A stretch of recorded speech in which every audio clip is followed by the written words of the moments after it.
जिन लोगों ने जिन्वो को इस डेंजन में अकेले छोड़ दिया था, अगर वो लोग जिन्वो के सामने फिर आएंगे तो क्या जिन्वो उन्हें माफ करेगा, वो तो हमें इस एपिसोड में पता चलेगा। इधर संग अपनी माँ के पास बैठा हुआ है और एलिक्सर ऑफ लाइफ के बारे में सोच रहा होता है। संग को पता है अगर अब एलिक्सर ऑफ लाइफ लेने अंदर जाएगा तो वो जिंदा नहीं बच पाएगा, क्योंकि सिर्फ चौकीदार ने उसकी बत्ती बुझा दी थी, तो बाकी लोग कैसे होंगे। इसके बाद संग यूग से फिर एक कैफे में मिलता है और उसके ऑफर को एक्सेप्ट कर लेता है और कहता है मैं तुम्हारे उन 19C रैंक के मिशन को कंप्लीट करने में मदद करूंगा, पर मेरी एक कंडीशन है।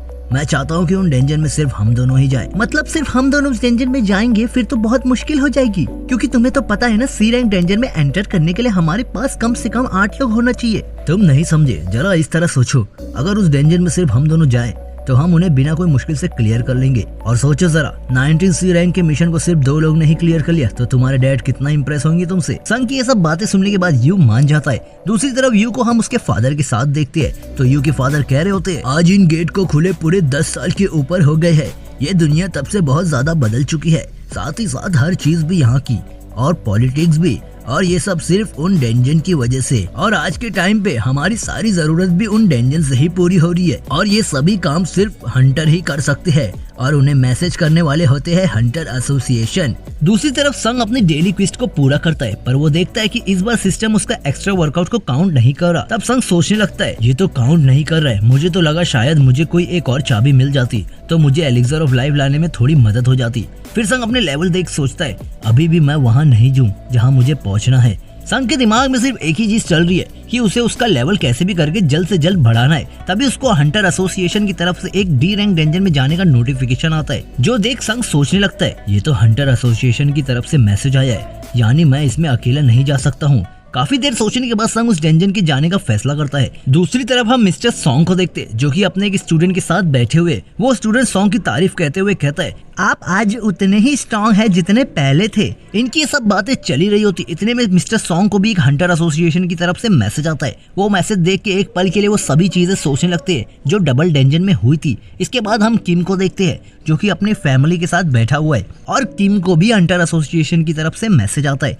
वो मैसेज देखने के बाद किम भी उस डेंजन में जाने का फैसला करता है, क्योंकि अब उसकी बेटी स्कूल में जाने वाली है, तो उनकी फैमिली के लिए पैसों की जरूरत है। पर झटका तो तब लगेगा जब किम अपने सामने संग को देखेगा। क्या उसे पछतावा होगा, वो तो हमें आगे पता चलेगा। इधर हंटर एसोसिएशन में योनहो चो को यूजी कंस्ट्रक्शन के बारे में बताता है कि वो लोग अपना खुद का हंटर एसोसिएशन लॉन्च करने वाले हैं। दूसरी तरफ हम जूही को देखते हैं, जिसे भी हंटर एसोसिएशन का मैसेज आया है, लेकिन उसकी माँ उसे जाने से मना करती है। पर जूही अपनी माँ को चिल्ला के मना कर देती है कि मैं उस डेंजन में जाऊंगी, ये मेरी मर्जी है। इधर चा चोई के पास जाके बताती है कि कैसे योजिन कंस्ट्रक्शन ने उन्हें ऑफर दिया, लेकिन चा ने उन्हें मना कर दिया कि मैं तुम्हारी एसोसिएशन नहीं ज्वाइन कर सकती हूँ। इसके बाद हम संग को देखते हैं, जो कि अपने नेक्स्ट मिशन पे जा रहा होता है। उतने में उसकी बहन वहाँ जाती है। संग की बहन ये देख हैरान थी कि जो आदमी 1 महीने तक हॉस्पिटल में होता है, अब वो बिना घायल हुए अपने नेक्स्ट मिशन पे जा रहा है। जो संग कहता है अब क्या फर्क पड़ता है, अब तो मैं अच्छे पैसे कमाने लग गया हूँ, और ये कह के संग वहाँ से चला जाता है। तभी यहाँ मिस्टर सॉन्ग जाते हुए सोच रहे होते हैं मैंने अभी तक अपने फिजिकल पावर को अवेकन नहीं किया,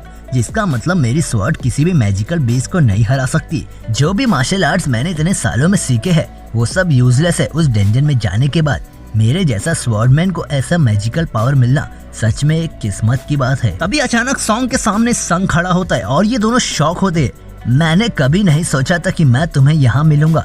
वैसे तुम तो अब काफी बड़े भी दिखने लगे हो, और तुम्हारी टांग वो भी ठीक हो गई। हाँ, जब मुझे हॉस्पिटल में होश आया तब मेरी टांग ठीक थी। लगता है हाई रैंक वाले हंटर ने हील कर दिया होगा, और जो भी है तुम्हें देख के मुझे बहुत खुशी हुई। लेकिन मिस्टर सॉन्ग आपके हाथ, अरे अब तो मुझे इसकी आदत हो गई है। फिर मिस्टर सॉन्ग को बताते कि मुझे भी हंटर एसोसिएशन की तरफ से बुलाया गया है। जो सुन के वो दोनों उस डेंजन की ओर जाने लगते हैं। तब वो देखते हैं कि डबल डेंजन के सभी सर्वाइवर वहाँ पे आए हुए हैं। क्या ये कोइंसिडेंस है या फिर कुछ और? सभी लोग संग को देख के उससे नजरें नहीं मिला पा रहे थे, क्योंकि उस दिन इन सभी लोगों ने संग के साथ गलत किया था। तभी यहाँ जूही सॉन्ग को देख के बहुत खुश हो जाती है और कहती है संग क्या ये तुम हो? तुम तो बिल्कुल बदल गए हो, और तुम्हारी हाइट भी काफी बढ़ गई है, और तुम्हारा पैर भी ठीक हो गया। इसके बाद जूही जब संग को कहती है मैं जब तुमसे मिलने आई थी तब तो तुम बहुत ज्यादा चेंज हो गए थे, लेकिन संग हैरान होता है कि ये सच में मुझसे मिलने आई थी। तभी हम देखते कि एक गाड़ी उनके पास आके रुकती है और उसमें से 3 कैदी बाहर निकलते और जूही को छेड़ने लगते हैं। तभी हम कैन को भी देखते हैं जो उन्हें लेके आया है और उनसे कहता है अभी तुम सब क्रिमिनल हो, ये मत भूलो। इसके बाद हंटर एसोसिएशन की लड़की कहती है ये तीनों क्रिमिनल भी तुम्हारे साथ ही जाएंगे। एक सेकेंड, हम क्रिमिनल के साथ अंदर जाने वाले हैं, क्या हम पे कोई तकलीफ नहीं आएगी? तभी वहाँ की हंटर एसोसिएशन की लड़की कहती है घबराओ मत, इन तीनों को संभालने के लिए कैन भी अंदर जाएगा और वैसे भी हमारे पास हंटर्स की कमी है। ये सब देख संग जूही को मना करता है पर उसकी जिद देख वो उसे कुछ कह नहीं पाता। उसके बाद सॉन्ग संग से कहता है अगर तुम्हें कोई प्रॉब्लम नहीं है तो इस डेंजन का लीडर क्या मैं बन सकता हूँ? और संग हाँ कहता है। जो सुन मिस्टर सॉन्ग संग से माफी मांगते कि पिछली बार मेरी वजह से 7 लोगों की जान गई लेकिन फिर भी तुमने मुझे माफ कर दिया, उसके लिए तुम्हारा बहुत बहुत शुक्रिया संग। और इसके बाद ये सभी लोग डेंजन के अंदर चले जाते। इसी के साथ हमारा एपिसोड 8 यहाँ खत्म होता है दोस्तों और एपिसोड 9 जल्दी आएगा।